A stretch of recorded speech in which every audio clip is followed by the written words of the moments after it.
বিলাসীপাৰা ড্ৰাগছৰ বিৰুদ্ধে আৰক্ষী আৰু CRPFৰ অভিযান। বিলাসীপাৰা থানাৰ আৰক্ষী বিষয়া আৰু range of field team eco company নামনি অসমৰ নেতৃত্বত চলে এই অভিযান।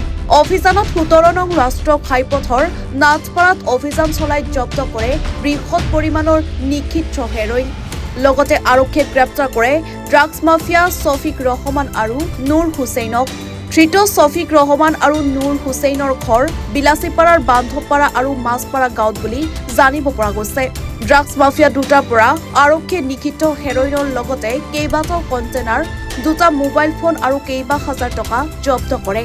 অধিক তথ্যৰ বাবে তদন্ত অব্যাহত ৰাখিছে বিলাসীপাৰা আৰক্ষীয়ে। আজি আমাৰ এই Bilasipara national highway nearest Bharat petrol পাম্পৰ সন্মুখত দুজন ল'ৰা মানে ড্ৰাগছৰ কণ্টেইনাৰলৈ আহি থাকোঁতে খোজকাঢ়ি আহি থাকোঁতে পুলিচে ইয়াত জব্দ কৰিছে।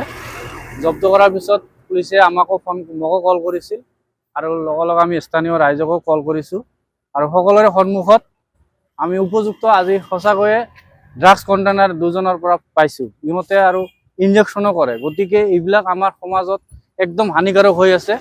ইহঁতক জব্দ কৰিব লাগে। ইহঁতৰ মেইন চক্ৰটো কোনে কৰি আছে এইবিলাকক জব্দ কৰিব লাগে প্ৰশাসনৰ তৰফৰ পৰা, আৰু ইয়াক আমি ৰাইজৰ সহযোগিতা কৰিব লাগে। কোনে এইবিলাক কাম কৰি আছে ইহঁতক যিকোনো পৰ্যায়ে আমাক প্ৰশাসনক জনাব লাগে যে ক'ত কি ধৰণে এই ধৰণে কাম কৰি আছে।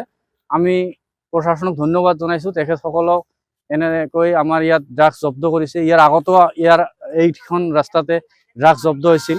গতিকে এইবিলাক কোনে কৰি আছে, ইয়াৰ মেইন চক্ৰটো কোন, ইয়াক প্ৰশাসনৰ আওতাত আনি উচিত শাস্তি দিব লাগে।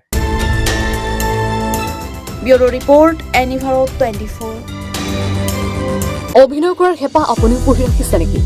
আপোনাৰ অভিনয় কৰাৰ অভিজ্ঞতা নাই? কোনো কথা নাই, আপোনাৰ বাবে আহিছে সোণালী সুযোগ। 29 ছেপ্টেম্বৰত দিনৰ 9 বজাৰ পৰা নিশা 8 বজালৈ বলিউড তথা হলিউডৰ চিনেমাৰ বাবে অডিশ্যন হ'বলৈ গৈ আছে গুৱাহাটীৰ কাহিলীপাৰাস্থিত জ্যোতি চিত্ৰবনত। 5 বছৰ বয়সৰ পৰা 17 বছৰ ব্যক্তিয়ে কৰিব পাৰিব অংশগ্ৰহণ।